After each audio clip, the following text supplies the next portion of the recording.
एक ऐसा क्षण जब स्वयं महादेव को रोकने वाला कोई नहीं था, पर एक मां की जिद ने वो कर दिखाया जो तीनों लोकों में असंभव था। ये कथा है उस बालक की जो मिट्टी से बना पर देवताओं से भी महान निकला। कथा आरंभ होती है हिमालय की उस चोटी पर जहां हवाएं भी धीमे चलती हैं, जहां बादल भी श्रद्धा से झुकते हैं। वही है कैलाश। ये कोई साधारण पर्वत नहीं, यहां मौन भी बोलता है, यहां पत्थर भी सांस लेते हैं, और यहीं शिव और पार्वती का नित्यवास है। यही निवास करती हैं त्रिलोक की अधिष्ठात्री माता पार्वती।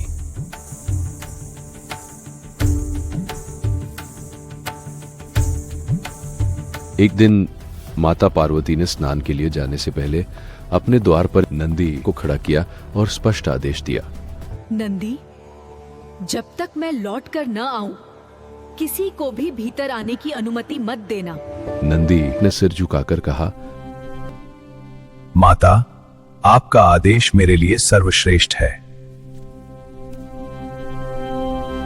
कुछ समय बाद स्वयं महादेव वहां आए। उन्होंने द्वार पर खड़े नंदी से कहा, नंदी, हट जाओ मेरे मार्ग से। प्रभु, माता का आदेश है, किसी को भी भीतर जाने की अनुमति नहीं है। महादेव ने शांत स्वर में कहा, मैं उनका पति हूं, मुझे किसी आज्ञा की आवश्यकता नहीं।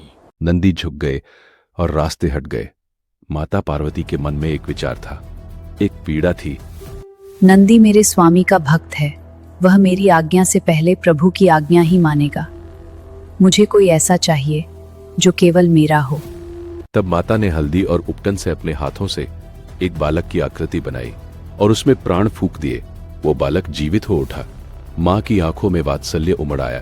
पुत्र, तुम मेरे हो, केवल मेरे। बालक ने मुस्कुराकर सिर झुकाया। मां, आपकी जो आज्ञा।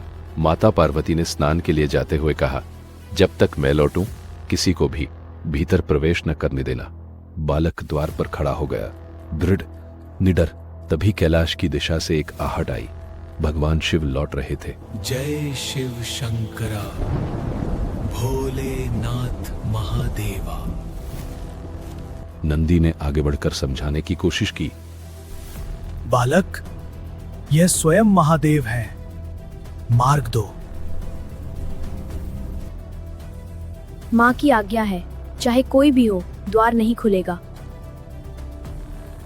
शिव के नेत्रों में विस्मय था, पर बालक की आंखों में भय नहीं, केवल कर्तव्य था। बात बढ़ी, देवता आए, स्वयं ब्रह्मदेव आगे आए, जगत के सृष्टिकर्ता। बालक, जानते हो मैं कौन हूं? मार्ग दो। जानता हूँ, पर माँ की आज्ञा के आगे कोई परिचय काम नहीं आता। ब्रह्मदेव ने अस्त्र उठाए। बालक डिगा नहीं, दिव्यास्त्र चले, पर वो बालक अडिग रहा। अंत में ब्रह्मदेव थक गए। उन्होंने पहली बार हार मानी। हाथ जोड़कर महादेव की ओर मुड़े।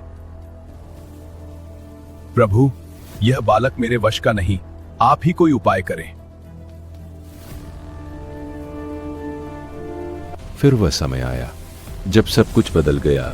जो हुआ उसे शब्दों में कहना कठिन है।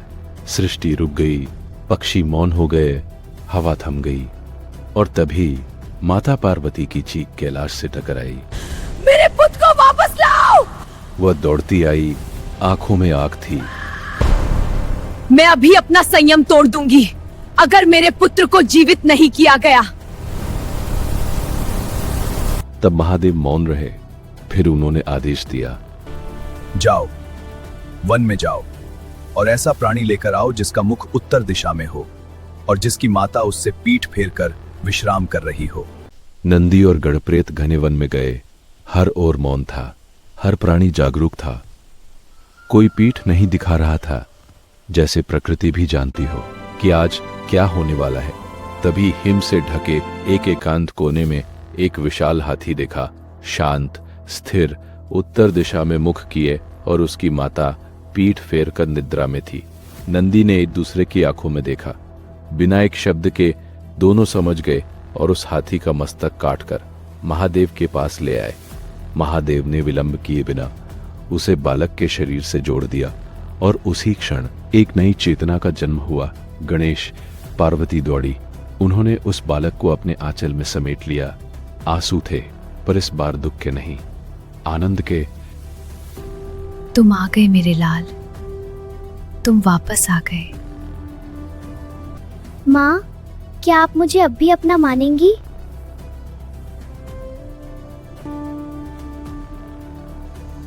तुम मेरे हृदय से जन्मे हो पुत्र।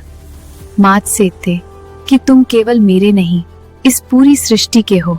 इसके बाद सभी देवताओं ने मिलकर बाल गणेश को अपने दिव्य वरदान दिए। पुत्र, मैं तुम्हें बुद्धि और विवेक का वर देता हूं, जो हर जटिल समस्या का मार्ग खोले। ज्ञान और कला तुम्हारे चरण छुएगी। हर शुभ कार्य में सबसे पहले तुम्हारा स्मरण होगा। बिना तुम्हारी कृपा के कोई भी मंगल कार्य पूर्ण न होगा। जब तक यह सृष्टि है, माँ का आंचल तुम्हारे ऊपर रहेगा गणेश। उस दिन से वह बालक जो मिट्टी से बना था, गणेश कहलाया। विघ्नहर्ता, प्रथम पूज्य, देवों के देव। पर सृष्टि में शांति कब तक रहती है? जहां शक्ति होती है वहां अहंकार भी आता है। एक घमंडी गंधर्व था, क्रौंच, जिसके अभिमान ने उसे एक विकराल मूषक बना दिया। पर उस मूषक का अंत विनाश नहीं था, वह बन गया गणेश जी का वाहन। पार्ट 2 में जानेंगे कैसे अहंकार टूटा और भक्ति का जन्म हुआ। आगे की कथा जानने के लिए देवलोक की फाइल्स को सब्सक्राइब करना मत भूलिए और बेल आइकन जरूर दबाएं ताकि पार्ट 2 सबसे पहले आप तक पहुंचे।